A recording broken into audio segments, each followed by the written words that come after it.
গত 5 বছরে ভারতের প্রেক্ষাপটে অসম এক অভূতপূর্ব শক্তির কেন্দ্র হিসেবে গড়ে উঠেছে। শপথ গ্রহণ অনুষ্ঠানে এনডিএ এবং এনডিএর বাইরে রাজনৈতিক দলগুলির অংশগ্রহণ, দেশের বিশিষ্ট শিল্পপতি এবং আধ্যাত্মিক গুরুর উপস্থিতি অসমের শক্তিকে দেশবাসীর সামনে তুলে ধরেছে। এই মন্তব্য করেছেন মুখ্যমন্ত্রী ডক্টর হিমন্ত বিশ্ব শর্মা। শোনাবো। কিন্তু যিসকলে আমি অসমৰ বাহিৰত যোৱা নাই যোৱা 5 বছৰ, তেওঁলোকেও যোৱাকালি অনুভৱ কৰিব পাৰিছে যে ৰাষ্ট্ৰীয় ৰাজনীতিত অসমে এতিয়া এটা বলিষ্ঠ কণ্ঠ হিচাপে আত্মপ্ৰকাশ কৰিছে।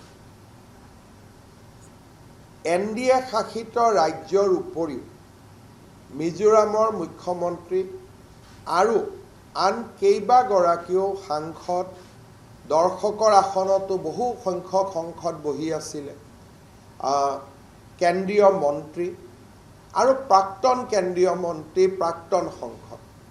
কালি প্ৰায় সংসদ, মন্ত্ৰী, বিধায়ক, বিভিন্ন ৰাজ্যৰ বিধায়ক নিজে নিজে আহিছিলে।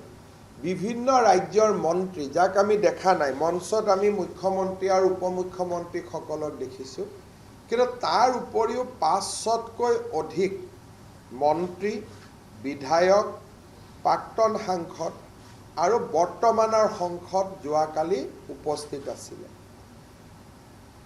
মুকেশ আম্বানীক বাদ দি দেশৰ গোটেইকেইজন প্ৰতিষ্ঠিত উদ্যোগপতি, যোনে নেকি অসমৰ লগত সম্পৰ্ক ৰক্ষা কৰে, তেওঁলোক যোৱাকালি উপস্থিত আছিল।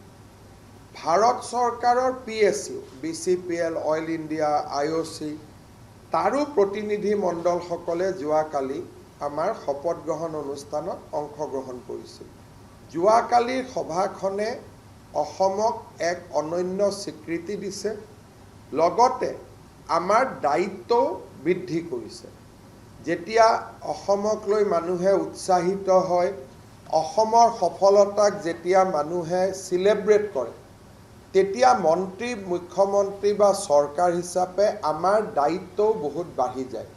গতিকে যোৱাকালিৰ গাম্ভীৰ্যপূৰ্ণ শপত গ্ৰহণ অনুষ্ঠানটোৱে আমাৰ দায়িত্ব বঢ়ালে।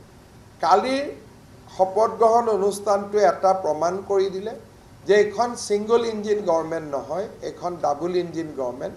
আৰু প্ৰধানমন্ত্ৰী ডাঙৰীয়াই অসমৰ ৰাইজক দিয়া প্ৰতিটো প্ৰতিশ্ৰুতি পালন কৰিব।